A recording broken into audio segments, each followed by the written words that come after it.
Hello everyone, welcome to our channel vision classes. आज हम start करते हैं जो लास्ट 10 ईयर्स पेपर्स की सीरीज़ हमने बोला था। आज हम उसी सीरीज़ को लेकर आए हैं और इस बार जो पेपर हम लेकर आए हैं वो हमारा पेपर दूसरा यानी कि पीजीटी इकोनॉमिक्स वाला पेपर है। ये इसमें टोटल हम आपको 10 ईयर्स के पेपर्स जो हो चुके हैं वो हम आपको प्रोवाइड करेंगे विद सॉल्यूशन, और इसके साथ ही साथ हम प्रैक्टिस पेपर भी कुछ प्रोवाइड करेंगे जिससे कि आप अपनी प्रैक्टिस को अपनी कंटिन्यू कर सकते हैं। जैसे कि हम लोग जानते हैं लास्ट ईयर्स के पेपर्स हमें हेल्प करते हैं जो हमारे आने वाले एग्ज़ाम्स हैं, जैसे जो हमारा यूजीसी नेट है या जो हमारे टीजीटी पीजीटी हैं, डीएसएसबी केबीएस है, इन सब में ये पेपर हेल्प करेंगे। हमने जो प्रैक्टिस पेपर प्रोवाइड किए थे उसमें से भी कुछ क्वेश्चन अभी हमारे जो टीजीटी एग्ज़ाम्स हुए था उसमें भी फंसे हैं, और ऐसे ही हम आपको और भी सीरीज़ प्रोवाइड करेंगे। तो आइए स्टार्ट करते हैं मास की सीरीज़। ये पेपर हमारा 2000 में जो हुआ था वो वाला पेपर है, इकोनॉमिक्स वाला पेपर है पीजीटी का, और इसमें हम टोटल 100 क्वेश्चंस को देखेंगे। जल्द से जल्द हमें क्वेश्चंस को कंप्लीट करना है और डायरेक्ट आंसर पर हम फोकस करेंगे। कम से कम समय में हम इस सीरीज़ को कंप्लीट करते हैं। आइए स्टार्ट करते हैं। इससे पहले जो भी हमारे चैनल पर न्यू होंगे तो चैनल को सब्सक्राइब कर लीजिएगा ताकि हमारी जो भी एग्ज़ाम से रिलेटेड वीडियोज़ हैं उसका नोटिफिकेशन आपको मिलता रहे। तो आइए स्टार्ट करते हैं मास की सीरीज़। सबसे पहले यहाँ पर क्वेश्चन दे रखा है, मुद्रा के मूल्य का आंसर यहाँ पर हम देख लेते हैं। डायरेक्ट आंसर पर हम फोकस करेंगे। समान कीमत स्तर से विपरीत का संबंध है, तो यहाँ पर आंसर फर्स्ट हमारा यहाँ पर करेक्ट है। सेकंड हमारा क्वेश्चन है, उपयुक्त चित्र में रेखा BCDG प्रदर्शित करता है, तो यहाँ पर हमारा आंसर क्या होगा? यहाँ पर हमारा आंसर सेकंड यहाँ पर हमारा करेक्ट होगा। सीमांत आय वक्र को प्रदर्शित करता है। द नेक्स्ट हम देख लेते हैं। क्वेश्चन नंबर थर्ड है, निम्नलिखित चित्र में प्रतिस्पर्धी फर्म के टी बिंदु पर, तो यहाँ पर हम देख लेते हैं कौन सा आंसर यहाँ पर हमारा करेक्ट होगा। आंसर नंबर थर्ड हमारे यहाँ पर करेक्ट होगा, सामान्य लाभ सम्मिलित है। द नेक्स्ट हमारा है क्वेश्चन नंबर 4, सीमांत आय ऋणात्मक होगी यदि मांग, तो यहाँ पर हम आंसर देख लेते हैं, यदि मांग अत्यधिक। क्वेश्चन नंबर 4 का आंसर यहाँ पर देख लेते हैं, यदि मांग अत्यधिक बेलोचदार होगी, यहाँ पर हमारा बेलोचदार होगा, यदि मांग अत्यधिक बेलोचदार होगी। द नेक्स्ट है क्वेश्चन नंबर 5।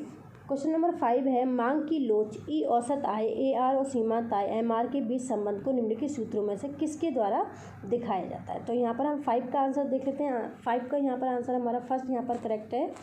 दैन 6 हम देख लेते हैं, औसत स्थिर लागत को प्राप्त किया जा सकता है, तो क्वेश्चन नंबर 6 का जो हमारा यहाँ पर आंसर है वो आंसर यहाँ पर फोर्थ हमारा यहाँ पर करेक्ट है। क्वेश्चन नंबर 6 है, अनुकूलतम उत्पादन वह है जो, तो यहाँ पर आंसर हमारा देख लेते हैं, थर्ड यहाँ पर करेक्ट है, औसत लागत के न्यूनतम बिंदु पर उत्पादित होता है। दैन नेक्स्ट हम देख लेते हैं क्वेश्चन नंबर 8, औद्योगिक उग्रता की समस्या के समाधान के लिए सुझाव देने के लिए गोस्वामी समिति की नियुक्ति की गई, तो कौन सी ईयर में की गई, यहाँ पर हम देख लेते हैं। क्वेश्चन नंबर 8 जो है उसका आंसर हम यहाँ पर देखते हैं, आंसर नंबर सेकंड यहाँ पर करेक्ट है, 1993 में हुई थी। क्वेश्चन नंबर 9 है, सघन क्षेत्र कृषि कार्यक्रम प्रारंभ हुआ था, तो यहाँ पर हम देख लेते हैं आंसर कब प्रारंभ हुआ था। क्वेश्चन नंबर 9 का जो थर्ड आंसर है वो यहाँ पर करेक्ट है, 1964 में।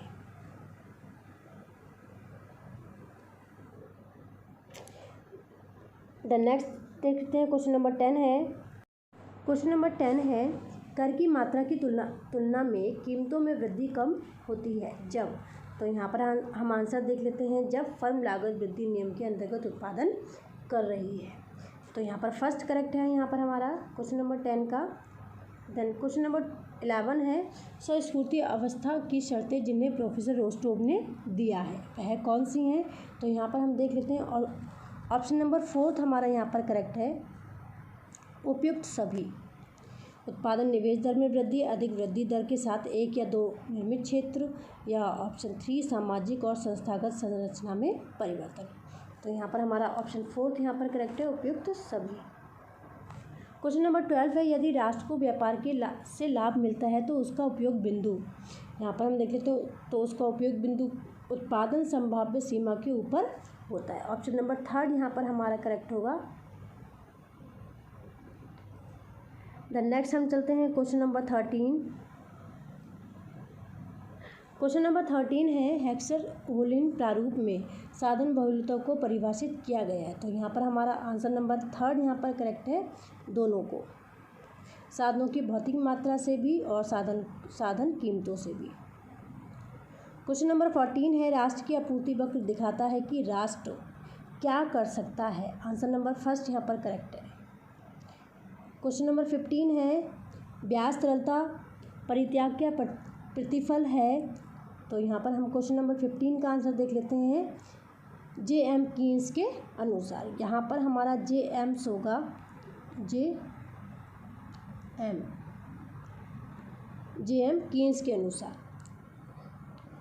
क्वेश्चन नंबर 16 है यदि दो साधन पूर्णतः स्थानापन्न हो तो उनके बीच प्रतिस्थापन की लोच होगी। तो यहाँ पर हम देख लेते हैं आंसर नंबर 2 यहाँ पर करेक्ट होगा, उनके बीच अनंत प्रतिस्थापन की लोच होगी। क्वेश्चन नंबर 17 है निम्नलिखित में से कौन लागत जनित मुद्रास्फीति का कारण है। तो यहाँ पर आंसर नंबर 4 यहाँ पर हमारा करेक्ट है, मजदूरी और वेतन में वृद्धि। क्वेश्चन नंबर 18 है चित्र के अकॉर्डिंग हमें आंसर देना है इसका। निम्नलिखित अनुपातों में से कौन सीमांत उत्पादकता दिखाता है। तो क्वेश्चन नंबर 18 का हम आंसर देख लेते हैं। आंसर फर्स्ट यहाँ पर करेक्ट है। देन नेक्स्ट है हमारा क्वेश्चन बचत गुणांक परिभाषित है, इसका भी आंसर हमारा यहाँ पर फर्स्ट करेक्ट है। देन नेक्स्ट क्वेश्चन है क्वेश्चन नंबर 20 फिशर के परिणाम सिद्धांत की व्याख्या समीकरण है। तो यहाँ पर हम देख लेते हैं क्वेश्चन नंबर 20 का जो आंसर है वो हमारा यहाँ पर फर्स्ट करेक्ट है। 21 है अर्थशास्त्री निम्नलिखित मान्यताओं में से किसी उपभोक्ता के संदर्भ में हमेशा मानते हैं। तो आंसर नंबर फर्स्ट यहाँ पर हमारा करेक्ट है, वे बाजार में विवेकपूर्ण निर्णय लेते हैं। क्वेश्चन नंबर 22 पर हम चलते हैं। क्वेश्चन नंबर 22 है बाजार कीमत है। तो यहाँ पर देख लेते हैं बाजार कीमत क्या है, अल्पकालीन संतुलन कीमत है। आंसर नंबर फर्स्ट यहाँ पर हमारा करेक्ट है। देन क्वेश्चन नंबर 23 है निम्न कोटि की वस्तु के लिए आय उपयोग वक्र की ढाल हमेशा कैसी होगी। तो 23 का यहाँ पर हम आंसर देख लेते हैं। आंसर नंबर 2 हमारा यहाँ पर करेक्ट है, पीछे की तरफ मुड़ती है। देन नेक्स्ट हम देख लेते हैं क्वेश्चन नंबर 24 एक अपवाद वाली मांग वक्र वह है जिसकी ढाल दाईं ओर उठती हुई होती है। ऑप्शन फर्स्ट यहाँ पर करेक्ट है। 25 एक देश गरीब है क्योंकि वह गरीब है, यह शब्द किसका है। तो यहाँ पर हम आंसर देख लेते हैं। आंसर नंबर फर्स्ट यहाँ पर हमारा करेक्ट है, नक्स से वर्ड होगा यहाँ पर। आंसर नंबर फर्स्ट यहाँ पर करेक्ट है, किसके शब्द हैं, नक्शे के वर्ड है। क्वेश्चन नंबर 26 है राजकोषीय नीति का तात्पर्य है। तो 26 का जो आंसर हम देख लेते हैं। आंसर नंबर 4 यहाँ पर हमारा करेक्ट है, करारोपण और सरकारी व्यय। द नेक्स्ट है 27 प्रतिगामी करारोपण कार्य करने की क्षमता पर डैश प्रभाव डालता है। तो यहाँ पर हम 27 का देख लेते हैं। सेकंड आंसर करेक्ट है, यहाँ पर प्रतिकूल प्रभाव डालता है। 28 है गुणांक होता है। तो यहाँ पर हम आंसर देख लेते हैं। आंसर नंबर 3 यहाँ पर हमारा करेक्ट है। 29 है 2000 से 2001 के बजट में व्यय का सबसे बड़ा निम्न में से कौन सा है। तो यहाँ पर हम देख लेते हैं 29 का जो आंसर है वो करेक्ट फर्स्ट हमारा यहाँ पर करेक्ट है, सुरक्षा व्यय। क्वेश्चन नंबर 30 है नई आर्थिक नीति लागू हुई थी। तो नई आर्थिक नीति कब लागू हुई थी, 1991 में लागू हुई थी। 31 है निम्नलिखित में से कौन प्रोफेसर राज के करारोपण के नियमों में सम्मिलित नहीं है। तो यहाँ पर हम देख लेते हैं। आंसर नंबर 4 यहाँ पर हमारा करेक्ट है, अनुमोदन। क्वेश्चन नंबर 32 है निम्नलिखित में से कौन नीति उपाय आयात की भौतिक मात्रा को प्रत्यक्ष रूप से नियंत्रित करता है। तो 32 का यहाँ पर हमारा आंसर नंबर फर्स्ट यहाँ पर करेक्ट है। 33 है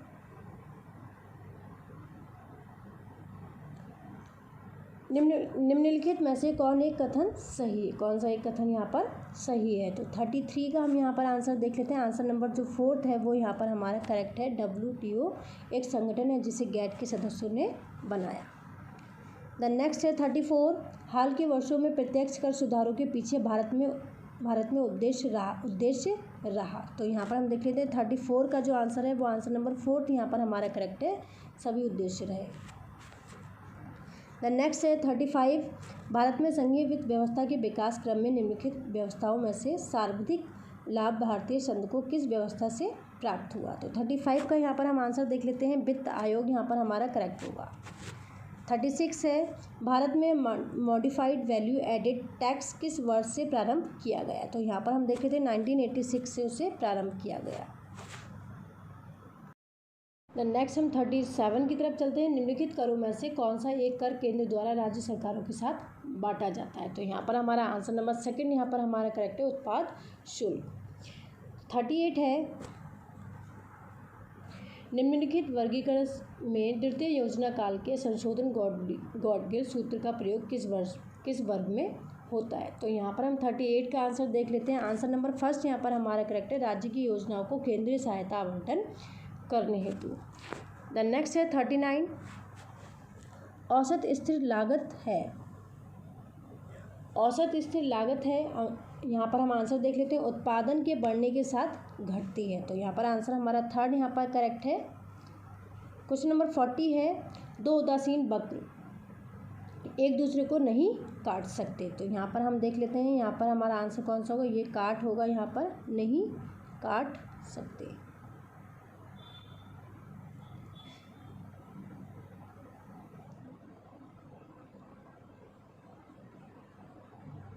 नहीं काट सकते। तो यहाँ पर हम क्वेश्चन नंबर 40 का आंसर देख लेते हैं, 3rd वाला यहाँ पर हमारा करेक्ट होगा। IC1 और IC2 संतोष के विभिन्न स्तरों को व्यक्त करते हैं। यहाँ पर हमारा विभिन्न वर्ड होगा, विभिन्न स्तरों को व्यक्त करते हैं। द नेक्स्ट है हमारा क्वेश्चन नंबर 41, निम्नलिखित मदों में से किस मद पर केंद्रीय सरकार की राजस्व व्यय राशि सबसे ज़्यादा है। तो यहाँ पर हम आंसर देख लेते हैं, आंसर नंबर 4 हमारा यहाँ पर करेक्ट है, ब्याज भुगतान। द नेक्स्ट है 42, कथन ए और बी यानी कि आ और बा, व्यापार की शर्त उस समय अनुकूल होगी जब उसके आयातों के मूल्य की तुलना में उसके निर्यातों का मूल्य अधिक होता है, लेकिन जब आयातों के मूल्य अधिक हो जाते हैं तो निर्यातों की तुलना में तो व्यापार की शर्तें प्रतिकूल हो जाती है। कथन बा है, यहाँ पर हमारा वर्ड होगा, जो आपाती दे रखा है यहाँ पर आयात होगा। देन बा हम देख लेते हैं, व्यापार की शर्त की प्रतिकूलता को नियंत्रित करने के लिए प्रशुल्क व्यवहार का प्रयोग किया जाता है, जिससे आयातित वस्तु का मूल्य बढ़ जाता है और आयात में कमी उत्पन्न होती है। तो यहाँ पर हम देख लेते हैं कौन सा ये हमारा शर्त होगा, यहाँ पर हमारा कौन सा करेक्ट आंसर है, आयात की कमी उत्पन्न होती है। तो यहाँ पर हम देख लेते हैं, ऑप्शंस हमारे दे रखे हैं, यहाँ पर हमारा ऑप्शन नंबर 1 जो है वो यहाँ पर हमारा करेक्ट है, आ और बा दोनों कथन सत्य हैं। द नेक्स्ट है क्वेश्चन नंबर 43, क्वेश्चन नंबर 43 है, निम्नलिखित में से किस कर को प्रत्यक्ष कर नहीं कहा जा सकता। तो 43 का जो हमारा आंसर है, 43 का हमारा आंसर है, आंसर नंबर 4 यहाँ पर हमारा करेक्ट है, उत्पाद कर को प्रत्यक्ष कर नहीं कहा जा सकता। 44 है नेक्स्ट हमारा क्वेश्चन, प्रथम वित्त आयोग का गठन किया गया। तो प्रथम वित्त आयोग का गठन कब किया गया, 1952 में। 45 है, अंतर्राष्ट्रीय मुद्रा कोष अपने सदस्य देशों को ऋण प्रदान करता है। तो 45 का यहाँ पर हमारा करेक्ट आंसर होगा, आंसर नंबर 3 यहाँ पर करेक्ट होगा, भुगतान संतुलन के घाटे को कम करने के लिए। 46 है क्वेश्चन, निम्नलिखित वर्गीकरण में किस से मनोरंजन कर का संबंध स्पष्ट कीजिए। तो यहाँ पर हमारा 46 का जो करेक्ट आंसर होगा वो आंसर नंबर 4 हमारा यहाँ पर करेक्ट होगा, राज्य सरकार का अप्रत्यक्ष आय स्रोत। 47 है, निम्नलिखित में से कौन सी मदें भुगतान शेष खाते में व्यापार की अदृश्य मदें हैं। तो यहाँ पर हमारा 47 का जो आंसर है वो यहाँ पर हमारा देख लेते हैं कौन से, यहाँ पर हमारे ऑप्शंस को सिलेक्ट करना है। तो यहाँ पर हमारा 3rd होगा, उपयुक्त सभी। 48 है, वैगनर की परिकल्पना संबंधित है। तो वैगनर की परिकल्पना किससे संबंधित है, यहाँ पर हम देख लेते हैं आंसर सार्वजनिक व्यय से संबंधित है। 49 है, हिनार्ड प्रबंधन की नीति की इसलिए आलोचना की जाती है क्योंकि इससे निम्नलिखित में से एक कारक अधिकतम प्रभावित होता है। तो यहाँ पर हमारा फोर्थ जो है ऑप्शन वो करेक्ट है, मुद्रास्फीति को बढ़ावा मिलता है। देन क्वेश्चन नंबर 50 है, किस क्षेत्र का योगदान घरेलू बचत में सर्वाधिक है? भारत के संदर्भ में निम्नलिखित में से बताइए। तो यहाँ पर हम देख लेते हैं क्वेश्चन नंबर 50 का जो आंसर घरेलू क्षेत्र। 51 है, आय की असमानता दूर करने में कौन सा क्षेत्र महत्वपूर्ण भूमिका निभाता है? तो यहाँ पर हमारा आंसर नंबर 4 यहाँ पर करेक्ट है, लघु एवं कुटीर उद्योग। क्वेश्चन नंबर 52 है, पूर्ण प्रतियोगिता में कीमत कौन निश्चित करता है? तो पूर्ण प्रतियोगिता में कीमत कौन निश्चित करता है? आंसर नंबर 2 हमारा करेक्ट है, उद्योग। द नेक्स्ट है क्वेश्चन नंबर 53, साम्य फर्म की अवधारणा किसने दी थी? तो यहाँ पर हम देख लेते हैं आंसर हमारा फर्स्ट यहाँ पर करेक्ट है, पीगो ने दी थी। 54 है, राजकोषीय नीति के संबंध में निम्नलिखित में से कौन सा कथन सही नहीं है? तो यहाँ पर हम देख लेते हैं आंसर नंबर 4 हमारा यहाँ पर करेक्ट है, राजकोषीय नीति विनिमय दर को स्थिर रखती है, ये वाला कथन सही नहीं है। 55 है, भारत की केंद्रीय सरकार को आय किस साधन से प्राप्त नहीं होता है? तो यहाँ पर हम देख लेते हैं आंसर नंबर फर्स्ट यहाँ पर हमारा करेक्ट है, व्यापार कर। 56 है, निम्नलिखित में से किसे भुगतान संतुलन के दृश्य में मंदों में सम्मिलित किया जाता है? तो यहाँ पर हम आंसर देख लेते हैं कौन सा यहाँ पर हमारा आंसर करेक्ट है। 56 का जो यहाँ पर आंसर हमारा करेक्ट है वो आंसर नंबर 4 करेक्ट है, यहाँ पर विदेश से निजी संप्रेषण। द नेक्स्ट है 57, निम्नलिखित में से कौन किसी देश का व्यापार शर्तों को प्रभावित नहीं करता है? तो यहाँ पर आंसर नंबर 4 यहाँ पर हमारा करेक्ट है, स्थिर विनिमय दर।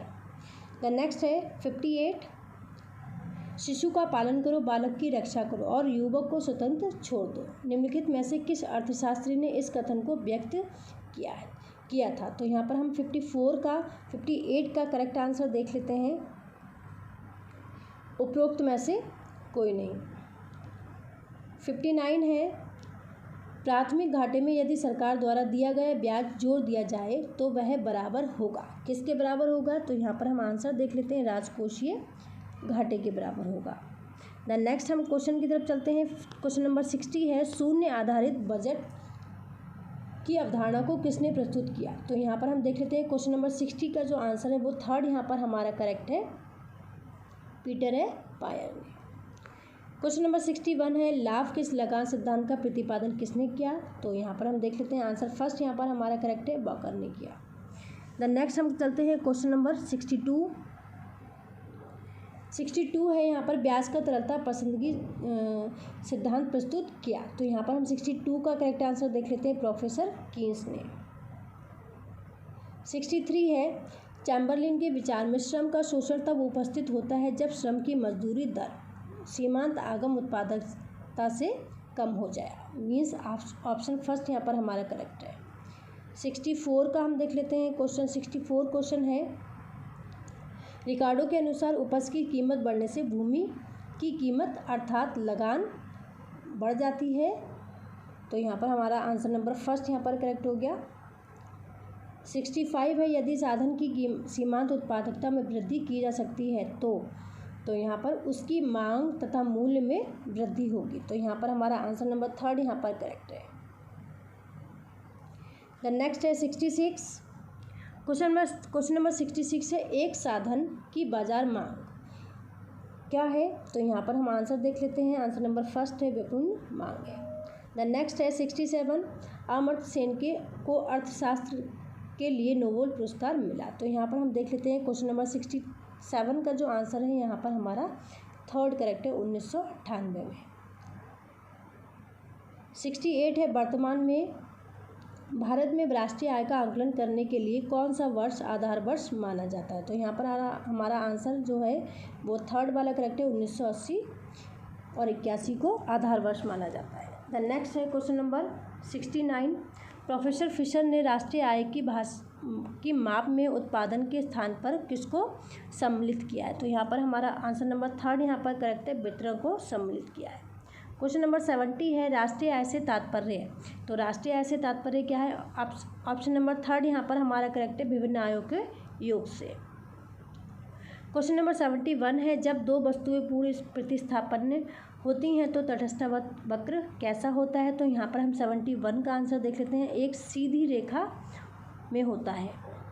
72 है निम्न कोटि की वस्तु की स्थिति में जब आय बढ़ती है तो 72 का यहाँ पर हम आंसर देखते हैं, जब आय बढ़ती है तो उसका उपयोग घटता है। यहाँ पर हमारा आंसर नंबर फर्स्ट यहाँ पर क्या होगा, करेक्ट होगा। क्वेश्चन नंबर 73 है, इस चित्र में फर्म का संतुलन किस बिंदु पर होगा, तो यहाँ पर हम देख लेते हैं किस बिंदु पर होगा। यहाँ पर हमारा उसका जो आंसर है वो सेकंड यहाँ पर करेक्ट है, E2 बिंदु पर होगा। क्वेश्चन नंबर थर्ड है, क्वेश्चन नंबर 74 है हमारा यहाँ पर, पीगू के अनुसार स्थिर साम्य का उदाहरण है, तो यहाँ पर हम देख लेते हैं क्या है उदाहरण। तो यहाँ पर हमारा क्या आंसर होगा, आंसर नंबर 3 हमारा यहाँ पर करेक्ट है, भारी पेंदी वाला जहाज। क्वेश्चन नंबर 75 है, उत्तर प्रदेश सरकार को सबसे अधिक आय निम्न में से किस स्रोत से प्राप्त होती है, तो यहाँ पर हम देख लेते हैं किस स्रोत से प्राप्त होती है, व्यापार कर से प्राप्त होती है। 76 है, सार्वजनिक व्यय एक या एक दो धार वाला अशस्त्र है, यह कथन किसका है, तो यहाँ पर 76 का जो आंसर है वो हमारा यहाँ पर क्या आंसर करेक्ट होगा, यहाँ पर आंसर हमारा फोर्थ यहाँ पर करेक्ट होगा, डाल्टन का कथन है ये।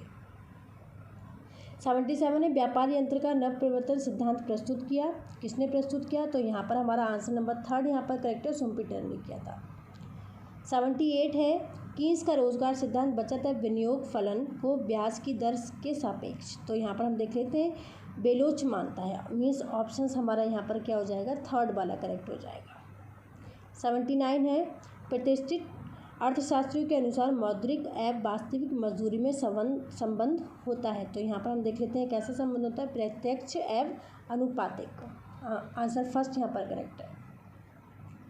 क्वेश्चन नंबर 18 है यहाँ पर हमारा, प्रोफेसर नाइट के अनुसार लाभ अज्ञात जोखिम का पुरस्कार है, मीन्स आंसर यहाँ पर हमारा कौन सा करेक्ट हो गया, सेकंड यहाँ पर हमारा करेक्ट है। 81 है, लाभ का संभाव्य अच्छा सिद्धांत प्रस्तुत किया है, तो यहाँ पर हम देख लेते हैं किसने किया है, आंसर नंबर सेकंड हमारे यहाँ पर करेक्ट है, प्रोफेसर शॉकेल।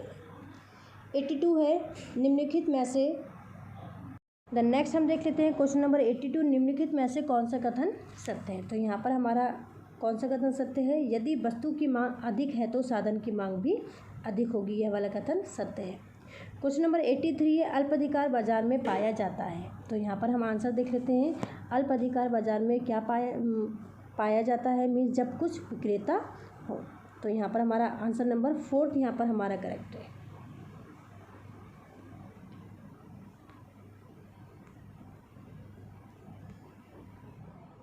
द नेक्स्ट हम चलते हैं क्वेश्चन नंबर 84 है, सामान्यतः दीर्घकाल में एकाधिकारी को सदैव अति सामान्य लाभ मिलता है क्योंकि फर्मों के प्रवेश पर प्रतिबंध होता है, मीन्स आंसर नंबर फर्स्ट यहाँ पर हमारा करेक्ट है। 85 है, पूर्ण प्रतियोगिता के दीर्घकाल में फर्म का संतुलन होता है, तो यहाँ पर हमारा आंसर नंबर थर्ड यहाँ पर करेक्ट है।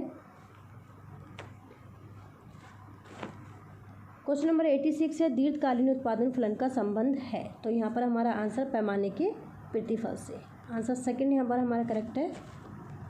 87 है, परिवर्तनशील अनुपात के नियम की पहली अवस्था समाप्त होती है जहाँ, तो यहाँ पर हमारा आंसर नंबर फोर्थ यहाँ पर करेक्ट है, जहाँ MP वक्र और AP वक्र को उसके अधिकतम बिंदु पर ऊपर से काटे, तो यहाँ पर हमारा फोर्थ वाला करेक्ट है, 87 का फोर्थ यहाँ पर करेक्ट है।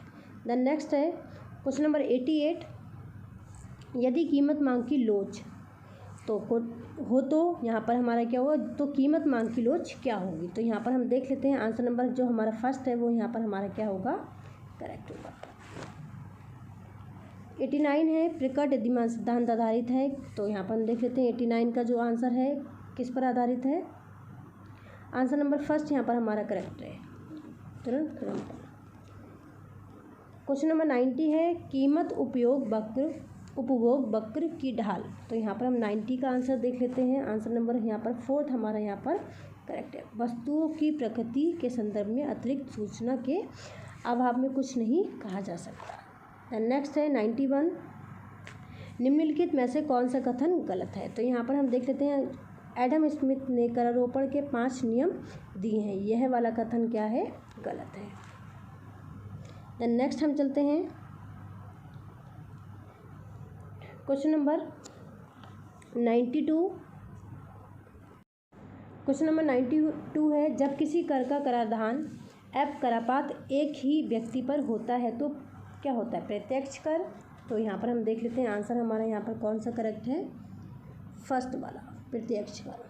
देन नेक्स्ट है क्वेश्चन नंबर 93, वर्तमान में भारत में अधिकतम सीमांत आय की दर आयकर की दर है, क्या दर है? मीन्स यहाँ पर हमारा जो दर दे रखा है ये वर्ड यहाँ पर क्या होगा, दर। तो 93 का यहाँ पर हमारा आंसर नंबर 30 है, थर्ड वाला यहाँ पर करेक्ट होगा, 30% है। 94 है, मांग की लोच अधिक होने पर करापात अधिक होगा। तो यहाँ पर हम आंसर देख लेते हैं, आंसर नंबर 2 यहाँ पर करेक्ट है, विक्रेता पर। क्वेश्चन नंबर 95 है, 1990 से 91 में वित्तीय घाटा जीडीपी के प्रतिशत में था। तो यहाँ पर हम देख लेते हैं आंसर नंबर 4 हमारे यहाँ पर करेक्ट है, 8.3%। 96 है, निम्नलिखित में से कौन सा कथन गलत है? तो यहाँ पर हम देख लेते हैं कौन सा कथन गलत है, आंसर नंबर 4 यहाँ पर हमारा करेक्ट है, क्षतिपूर्वक व्यय का अर्थ होगा बचत का बजट। देन नेक्स्ट हम चलते हैं क्वेश्चन नंबर 97। क्वेश्चन नंबर 97 है, घाटे की वित्त व्यवस्था की महत्वपूर्ण सीमा है। तो यहाँ पर हम देख लेते हैं उपयुक्त सभी, आंसर नंबर 4 यहाँ पर हमारा करेक्ट है। 98 है, तटस्थता विधि की से उपभोक्ता के संतुलन निर्धारण के लिए उदासीनता वक्र का मूल बिंदु की ओर नतोदर होना आवश्यक है। तो यहाँ पर हम देख लेते हैं कौन सा आंसर यहाँ पर हमारा करेक्ट है। 98 का यहाँ पर हमारा आंसर सेकंड हमारा यहाँ पर करेक्ट है। द नेक्स्ट है क्वेश्चन नंबर 99, अंतर्राष्ट्रीय व्यापार के सिद्धांत के अंतर्गत हैवलर ने किस प्रमेय का प्रतिपादन किया? तो यहाँ पर हम देख लेते हैं 99 का जो हमारा करेक्ट आंसर है, अवसर लागत प्रमेय का। मीन्स आंसर नंबर सेकंड हमारा यहाँ पर करेक्ट है। हम चलते हैं क्वेश्चन नंबर 100 पर। एडम स्मिथ तथा रिकार्डो दोनों ने अपने अंतर्राष्ट्रीय व्यापार के सिद्धांत के विश्लेषण में किसको आधार बनाया है? तो यहाँ पर हम आंसर नंबर 100 का आंसर देख लेते हैं, आंसर नंबर सेकंड जो है वो श्रम मूल्य सिद्धांत को आधार बनाया है। तो इस तरह से हमारे टोटल 100 क्वेश्चन कंप्लीट होते हैं और ऐसे ही हम आपको और भी क्वेश्चन आंसर्स प्रोवाइड करेंगे लास्ट ईयर जो हो चुके हैं पेपर्स। जुड़े रहिएगा हमारे चैनल के साथ में और वीडियो को शेयर भी कर दीजिएगा। जो भी आपको पता है, जो प्रैक्टिस कर रहे हैं, तैयारी कर रहे हैं एग्ज़ाम्स को लेकर, आप वहाँ पर भी उन्हें शेयर कर सकते हैं। कोई सजेशन हो तो आप कमेंट बॉक्स में टाइप भी कर सकते हैं। You are most welcome. Thank you.